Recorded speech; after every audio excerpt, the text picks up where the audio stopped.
আসসালামু আলাইকুম। আশা করি তোমরা সবাই ভালো আছো। তো তোমাদের সবার সামনে নিয়ে চলে আসলাম ফিজিক্স ফার্স্ট পার্টের শর্ট রিভিশন। তো যে জিনিসগুলো ইম্পর্টেন্ট আর দেখার মতো আমরা সেই জিনিসগুলোই দেখব। তো চলো শুরু করি। প্রথম আছে ভৌত জগৎ ও পরিমাপ। এই চ্যাপ্টারটা দিয়ে শুরু করি। এখান থেকে তোমরা দেখবা সর্বপ্রথম ভৌত জগতের 4টা মূল উপাদান। একটা হচ্ছে স্থান, কাল, ভর, শক্তি। এটা মনে রাখবা সিস্টেম দ্বারা।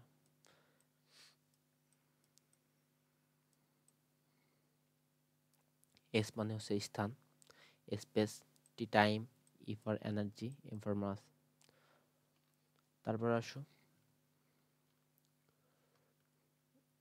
তারপরে দেখবা এখানে পদার্থবিজ্ঞানে সাধারণ ধর্ম আর বিশেষ ধর্ম।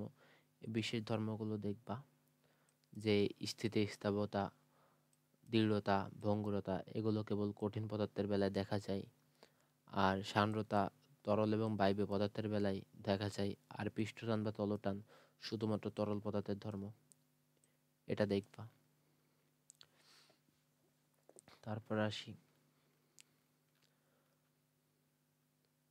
এই যে এখান থেকে এই জিনিসগুলো দেখবা যে ধারণা বা প্রত্যয় কি। ধারণা বা প্রত্যয় হলো কোনো একটা জিনিস সম্পর্কে সঠিক উপলব্ধি বা বোধগম্যতা। কোনো একটা জিনিস সম্পর্কে সঠিক উপলব্ধি বা বোধগম্যতা হলো ধারণা বা প্রত্যয়। আর তারপর সূত্র। সূত্র কি? সূত্র হলো পরীক্ষা নিরীক্ষা দ্বারা প্রমাণিত তত্ত্বকে সূত্র বলা হয়। এই উদাহরণগুলো দেখবা যে সূত্রের উদাহরণ আছে নিউটনের গতির সূত্র, গ্যালিলিওর পড়ন্ত বস্তুর সূত্র। তারপর নীতি। নীতি কি? নীতি হলো প্রাকৃতিক সত্য যেটা স্পষ্টভাবে প্রমাণ করা যায়, যেমন কি ডপলারের নীতি, হাইজেনবার্গের অনিশ্চয়তা নীতি।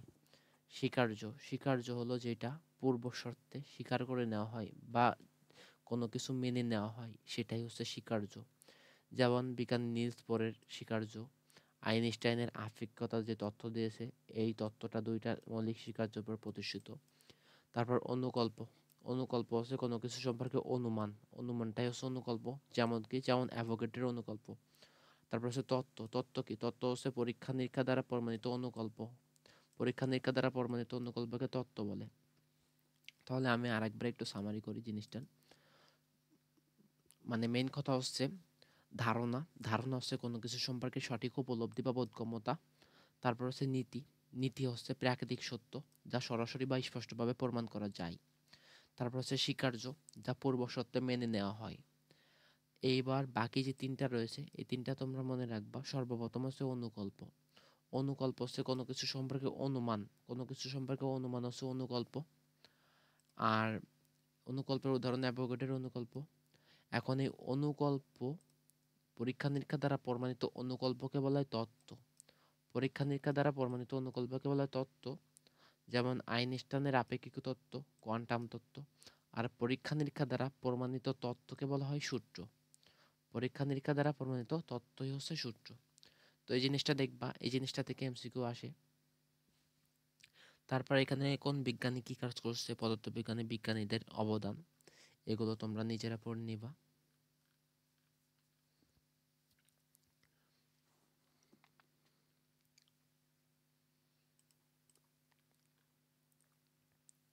তারপর এখানে কিছু জিনিস আছে যে মৌলিক একক কোনগুলো, লব্ধ একক কোনগুলো, ব্যবহারিক একক কোনগুলো, এই জিনিসগুলো দেখবা। এই যে মৌলিক একক তিনটা: দৈর্ঘ্যের একক, ভরের একক, সময়ের একক। এই তিনটা হচ্ছে মৌলিক একক। আর ব্যবহারিক একক কোনগুলো? ব্যবহারিক একক হচ্ছে কিলোমিটার, মাইক্রন এবং টন। এই তিনটা হচ্ছে ব্যবহারিক একক। আলোকবর্ষ কি? আলোকবর্ষ যেহেতু দৈর্ঘ্যের মতো, দৈর্ঘ্যের একক মানে আলোকবর্ষ তো দূরত্বের একক। আলোকবর্ষ সময়ের একক নয়। তাই আলোকবর্ষ হচ্ছে প্রাথমিক একক। ও কিন্তু ব্যবহারিক একক না, আলোকবর্ষটা হচ্ছে প্রাথমিক একক। তারপরে এখানে সিজিএস এককে কিভাবে প্রকাশ করা হয়, এমকেএস পদ্ধতিতে কিভাবে, আন্তর্জাতিক এসআই পদ্ধতিতে কিভাবে। এই যে 9টা রাশি রয়েছে এসআই পদ্ধতিতে স্বীকৃত। এই 9টা হচ্ছে মৌলিক রাশি। এই মৌলিক রাশিগুলো দেখবা: দৈর্ঘ্য, ভর, সময়, তাপমাত্রা, বিদ্যুৎ প্রবাহ মাত্রা, কোণ, দ্বিমাত্রিক, ত্রিমাত্রিক, দীপন তীব্রতা, পদার্থের পরিমাণ। এখান থেকে তিনটা জিনিস দেখতে বলবো। সেটা হচ্ছে কোণ দ্বিমাত্রিক হলে তার একক হচ্ছে রেডিয়ান। কোণ দ্বিমাত্রিকের একক হচ্ছে রেডিয়ান। কোন ত্রিমাত্রিক হলে একক হচ্ছে স্টেরেডিয়ান। স্টেরেডিয়ান। দীপন তীব্রতার একক হচ্ছে ক্যান্ডেলা।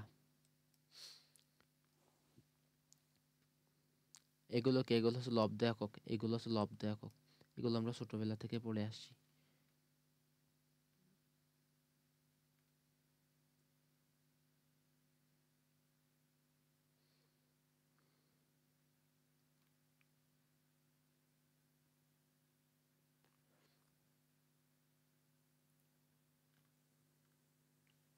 তারপর এই জিনিসটা ইম্পর্টেন্ট একটু। এক ফার্মি সমান কত? 10⁻⁻15 মিটার। এক্স রে ইউনিট সমান কত? 10⁻13 মিটার। অ্যাংস্ট্রম সমান কত? 10⁻10 মিটার। তারপর হচ্ছে অ্যাস্ট্রোনমিক্যাল ইউনিট। অ্যাস্ট্রোনমিক্যাল ইউনিট কি? অ্যাস্ট্রোনমিক্যাল ইউনিট হচ্ছে সূর্য থেকে পৃথিবীর গড় দূরত্ব। দেখো এখানে লেখাই আছে, সূর্য থেকে পৃথিবীর গড় দূরত্ব হচ্ছে অ্যাস্ট্রোনমিক্যাল ইউনিট। অ্যাস্ট্রোনমিক্যাল ইউনিট হচ্ছে 1.495 ইন্টু 10⁸ ইন্টু 10⁸ এ থেকে মনে রাখবা 8।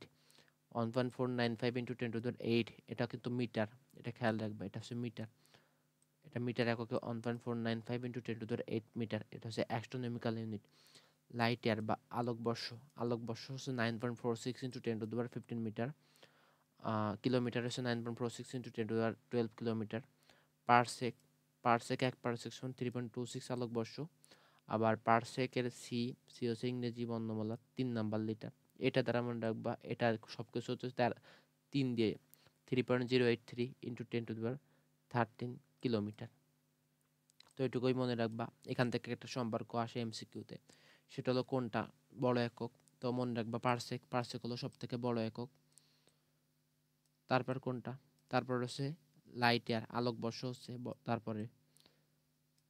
তারপর তারপর আসে তারপর হচ্ছে অ্যাস্ট্রোনমিক্যাল ইউনিট। তো এই সিরিয়ালটা মনে রাখবা। এখান থেকে 1 টন সমান কত এটা আসে? 1 টন সমান 1016 কেজি। 1016 কেজি 1 টন সমান। এই জিনিসগুলো দেখবা। পিকো। 1 পিকো সমান 10⁻12 মিটার। ফেমটো মানে 10⁻15। অ্যাটো মানে 10⁻18। মিরিয়া মানে 10⁻4। মেগা মানে 10⁻6। গিগা মানে 10⁻9। টেরা মানে 10⁻12। এগুলো আমরা জানি। পেটা মানে 10⁻15। এক্সাম মানে 10⁻18। জেটটা মানে 10⁻21। ইয়েটটা মানে 10⁻24। এই জিনিসগুলো দেখে নিবা হালকা পাতলা। তারপর আসো, এই যে এই জিনিসটা কিন্তু প্রমাণ করা যায়, কিন্তু তোমরা একেবারে এখন মুখস্থ করে ফেলবা। কৌণিক ভরবেগের মাত্রা এবং প্লাঙ্কের দুর্ভোগের মাত্রা একই। প্লাঙ্কের দুর্ভোগ কোনটা? এইচ। আর কৌণিক ভরবেগ এল। এই দুটার মাত্রা একই। এইচ এবং এল এর মাত্রা একই, এটাই বলছে। এই যে 1 নিউটন সমান 10⁵ ডাইন। 1 নিউটন সমান 10⁵ ডাইন। এটা মাথায় রাখবা। এখান থেকে আরেকটা জিনিস বলা যায়, সেটা হলো 1 জুল সমান 10⁷ আওয়ার্স। এটাও মনে রাখবা। 1 জুলটা কি? 1 জুলটা হলো এসআই এককে। আর আওয়ার্স কি? আওয়ার্স হলো সিজিএস এককে।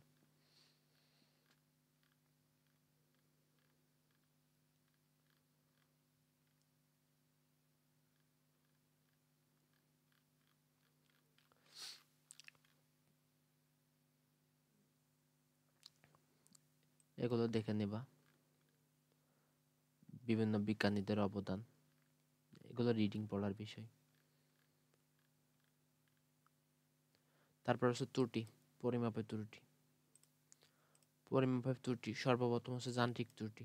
যান্ত্রিক ত্রুটি 3 প্রকার। এটা মনে রাখবা পলাশ দ্বারা। পলাশ দ্বারা মনে রাখতে পারো যান্ত্রিক ত্রুটি 3 প্রকার। পথে হচ্ছে পিছট ত্রুটি। পথে কি? পথে পিছট ত্রুটি। লতে হচ্ছে লেভেল ত্রুটি। তালব্যস্যতে হচ্ছে শূন্য ত্রুটি। শূন্য ত্রুটি, পিছট ত্রুটি, লেভেল ত্রুটি। যান্ত্রিক ত্রুটি তাহলে 3 প্রকার: শূন্য ত্রুটি, লেভেল ত্রুটি আর পিছট ত্রুটি। শূন্য ত্রুটির উদাহরণ কিভাবে মনে রাখবা? শূন্য ত্রুটিতে তালব্য স আছে। তোমরা মনে রাখবা যেখানে যেখানে দন্ত স আছে সেইগুলো সব শূন্য ত্রুটির উদাহরণ। যেমন সাধারণ ভার্নিয়ার স্কেল, স্ক্রু গজ, সিলাইড কালিপাস, স্ফেরোমিটার, এগুলো সব শূন্য ত্রুটি।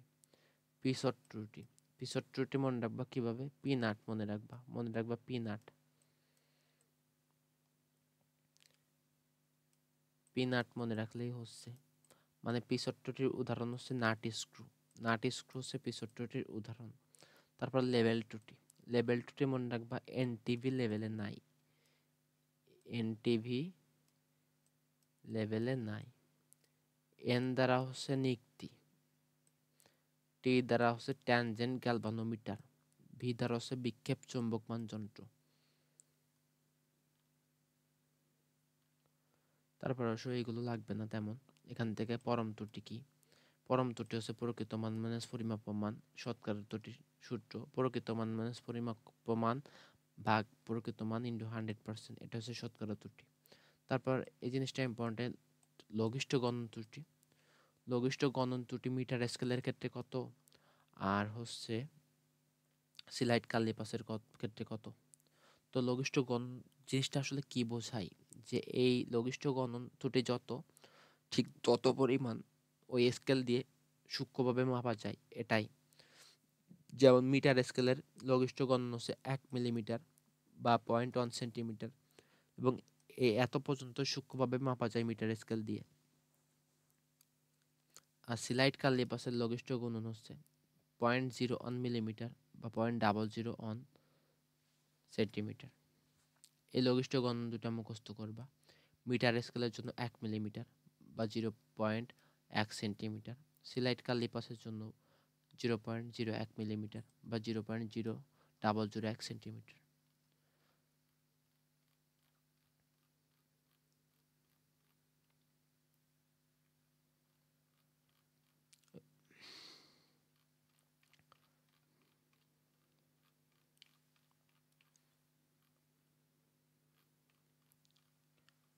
কি বলছে এখানে? স্ক্রু গজের লঘিষ্ঠ দুর্ভোগের মান দেওয়া আছে, মুখস্থ করবা। স্পোরোমিটারের ব্যবহার, স্পোরোমিটার দিয়ে বক্রতার ব্যাসার্ধ নির্ণয় করা হয়।